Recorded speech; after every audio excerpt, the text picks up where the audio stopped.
पात्र लाडक्या बहिणींच्या बँक खात्यामध्ये मकर संक्रांतीला 3,000 रुपये जमा होतील अशी माहिती मंत्री गिरीश महाजन यांनी पोस्ट करत दिली।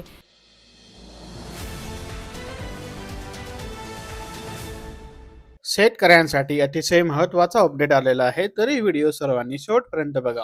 तुरीची आवक 92% वाढली तरी मात्र दर घसरले। काढणीला वेग आला असून दर मात्र किमान आधारभूत किमतीपेक्षाच कमी। हमी भाव 8,000 मात्र मिळतो 7,500 रुपये भाव।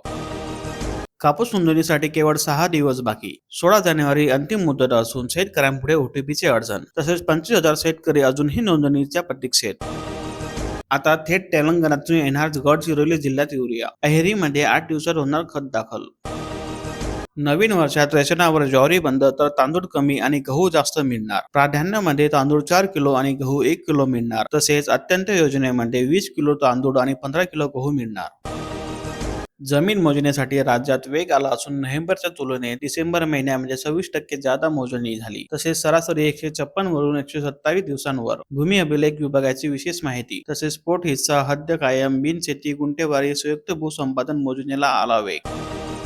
62 कोटींची धान विक्री झाली तरी पण चुकारे अजून मिळाले नाही। गडचिरोली जिल्ह्यातील शेतकरी झाले परेशान। तसेच कर्जाचा डोंगर वाढल्याने आर्थिक कोंडी। धान विक्रीसाठी 90,000 शेतकऱ्यांची नोंदणी। तसेच शेतकऱ्यांची चिंता वाढली। 31 मार्चची डेडलाईन। जीवापार ओझं आणि ओव्हरलोड वाहनांना ब्रेक कोण लावणार? शहरासह ग्रामीण भागातही पहाटेपासून सुरू होते वाढूचा उपसा। तसेच कारवाईसाठी पावले उचलावी, गावकऱ्यांची मागणी। शेतकऱ्यांपुढे नवीन संकट आले असून हरभऱ्यावर घाटअळीचा प्रादुर्भाव टाळण्यासाठी शेतकऱ्यांनी सतर्क राहण्याचे आवाहन कृषी विभागातर्फे करण्यात आले।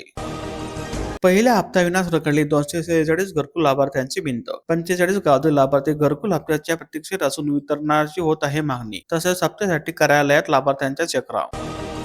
भाज्यांचे दर कमी झाल्याने शेतकरी कंगाल तर व्यापारी मात्र मालामाल। किरकोळ बाजारात 2 जोडी पालेभाजी 10 रुपयांना। भाडे वाढूनही बस स्थानकावरती गर्दी सरेना। कमी उत्पन्न देणाऱ्या अधिकाऱ्यावर कारवाईची शक्यता। तसेच भंडारा विभाग सातत्याने नफ्यात। प्रधानमंत्री घरकुल लाभार्थ्यांना सोलर ऊर्जेचा मिळणार पुशबॅक। DRDA कडून अंमलबजावणी। तसेच 15,000 रुपयांचे मिळणार अनुदान। अमरावती जिल्ह्यात 80,000 लाभार्थ्यांना झाला लाभ। हंगामापूर्वीच हरभरा मातीमोल। हमी भावाचे संरक्षण केव्हा देणार? शेतकऱ्यांचा सवाल। तसेच सध्याच हमी भावापेक्षा 500 रुपयांनी दर कमी। खासगी बाजारात हरभऱ्याचे दर 5,000 रुपयापर्यंत आले आहे। भुजलच्या रेड झोनला लागलाय फास। शेतकऱ्यांचा जीव कासावीस। तांत्रिक अटीमुळे सिंचन विहिरींना 122 गावांमध्ये लागला आहे ब्रेक। लोकप्रतिनिधींनी द्यावे लक्ष, शेतकऱ्यांकडून होत आहे मागणी। सौर कृषी पंप योजनेत नांदेड जिल्ह्याची पिछाडीवर। राज्यामध्ये आतापर्यंत सौर कृषी पंप योजनेअंतर्गत 30,012 सौर कृषी पंप बसवण्यात आले। तसेच परभणी जिल्ह्यात सर्वाधिक 16,238 इतके सौर कृषी पंप बसवण्यात आले आणि नांदेड जिल्ह्यात आतापर्यंत 3,758 पंप बसविण्यात आले। वसमतमध्ये ऊस दरवाढीसाठी शेतकरी झाले आक्रमक। कारखाना बंद पाडण्याचा दिला इशारा। 20 जानेवारीला चक्का जाम करण्याचा इशारा स्वाभिमानी शेतकरी संघटनेकडून देण्यात आला। शिरूर तालुक्यात 1100 हेक्टरवरती झाली कांदा लागवड। तसेच सरासरी 15 हेक्टरपर्यंत पोहोचली कांदा लागवड। तसेच 35,000 रुपयापर्यंत येतो एकरी कांदा लागवडीचा खर्च।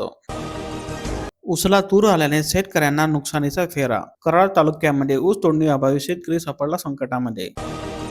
शक्तीपीठचा नवा मार्ग आणि गावांची यादी व्हायरल झाली असून अधिकृत दुजोरा नाही। तसेच नव्या मार्गाची निगडीत गावे आणि शासनाकडून गोपनीयता आणि अधिकृत खुलासा करण्याची होत आहे मागणी।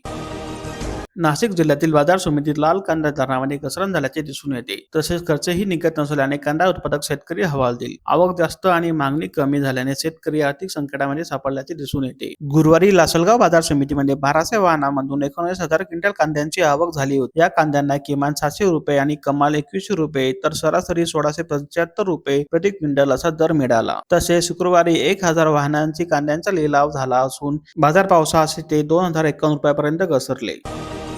जयनगर परिसरामध्ये रब्बी हंगामाचा जोर वाढल्याने शेतकऱ्यांना मिळाली नवी संजीवनी। तसेच बियाणे खते आणि रासायनिक औषधींच्या मागणीमध्ये होत आहे वाढ। धुळे जिल्ह्यातील 75,000 कार्ड धारकांना मिळेल साखरेचा लाभ। या साखरेचा दर 20 रुपये प्रति किलो असा निश्चित करण्यात आला आहे। ही साखर रेशन कार्ड दुकानामार्फत कार्ड धारकांना उपलब्ध करून दिली जाईल। भुसावळच्या सिंधी शिवारामध्ये वन्य प्राण्यांना दुर्वास घातला असून रब्बी पिकाचे होत आहे नासाडी। नीलगाय आणि रानडुकरांचा आहे वावर। तसेच झटका मशीन उपलब्ध करून देण्याची होत आहे मागणी। ई पीक पाहणीची वेळ सरते। 24 जानेवारी पूर्वी नोंद न झाल्यास होईल नुकसान। शेतकऱ्यांनी वेळेत करावी ई पीक पाहणी। तसेच नंतर पुन्हा संधी मिळण्याची शक्यता कमीच। अचूक पीक नोंद केल्यास मिळेल मदत।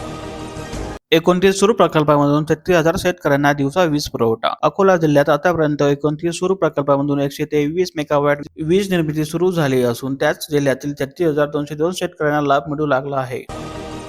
84 खेडी पाणी पुरवठा योजनेची थकबाकी वाढल्याने पुन्हा जलसंकट येण्याची भीती. जिल्हा परिषदेकडून देव असलेली तब्बल 21,57,00,000 रुपयांची थकबाकी अद्याप न भरल्यामुळे ही महत्वाची योजना गंभीर संकटात सापडली आहे. तसेच जिल्हा परिषद पाणी पुरवठा विभागाकडून केवळ 25 लाख रुपये भरले गेले. पीएम किसान योजनेची वेबसाईट बंद पडल्याने शेतकरी झाले त्रस्त. तसेच केवायसी ही होईना. योजनेचे हप्ते मिळणे बंद झाले असून सेतू केंद्रावर होत आहे हेलपाटे.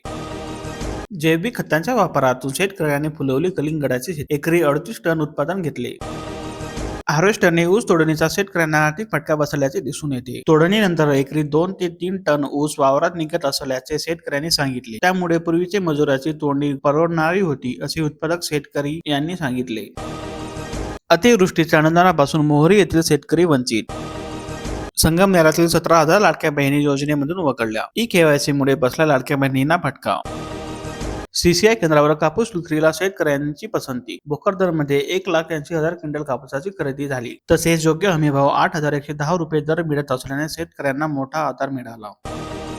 वैजापूरची केळी इराणच्या जागतिक बाजारपेठेत. थेट शेतकऱ्यांच्या बांधावरून इराणमध्ये केळी निर्यात करण्यात येते. जळगाव जिल्ह्यात रब्बीची 118% पेरणी पूर्ण झाली असून खरीपात अतिवृष्टीमुळे झालेले नुकसान भरून काढण्याचे शेतकऱ्यांचा प्रयत्न. राहातामध्ये सोयाबीन खरेदीपूर्वी 3,55,00,000 रुपये शेतकऱ्यांच्या खात्यात जमा करण्यात आले. असे दररोज नवनवीन माहिती, बातम्या आणि बाजारभावासाठी आमच्या चॅनलला आजच लाईक, शेअर आणि सबस्क्राईब करा.